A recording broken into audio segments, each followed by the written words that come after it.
سلامونه دوستانو، په دې هیله چې ټول به راته روغ او جوړ یاست. د افغانستان کرکټ ملي لوبډلې په شلوريز نړیوال جام په نیمه پیلوبه کې د ساوث افریقا لوبډلې څخه ماته وخوړله. افغان لوبډلې په دغه شلوريز نړیوال جام کې ډېرې زبردست بهترینې لوبې وکړلې چې ډېرې غټو لوبډلې ته ماتې ورکړلې.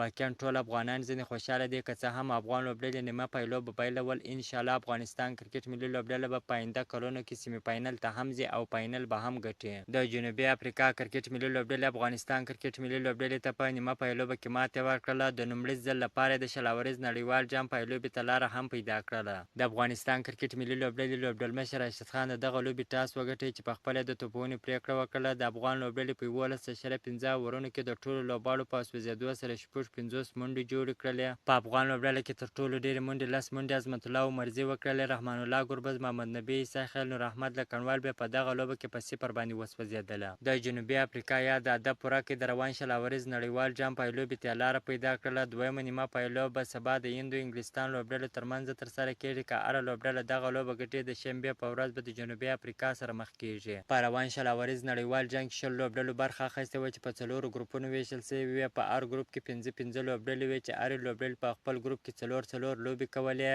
د افغانستان کرکټ ملي لوبډلې په ګروپي سیالیو کې فنجي، یوګانډا، نیوزیلینډ لوبډلې ته سترې ماتې ورکړلې چې سوپر 8 ته لاره پیدا کړله. په سوپر 8 کې هندوستان، استرالیا، بنګلادیش لوبډلې سره لوبې وکړلې چې استرالیا او بنګلادیش لوبډلې ته ماته ورکړلې وه. نیمه پیلوبې ته ووتل.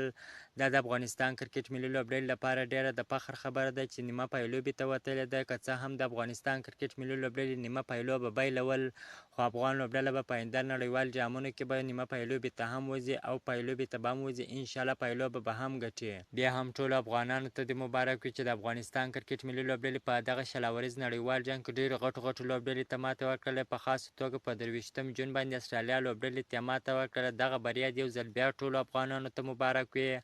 افغانستان چې استرالیا ماته کړله، دغه موږ ته نړیوال جام دی. بس ټولو افغانانو ته ښه ورځ غواړم. تر بلې ویډیو پورې د الله په امان.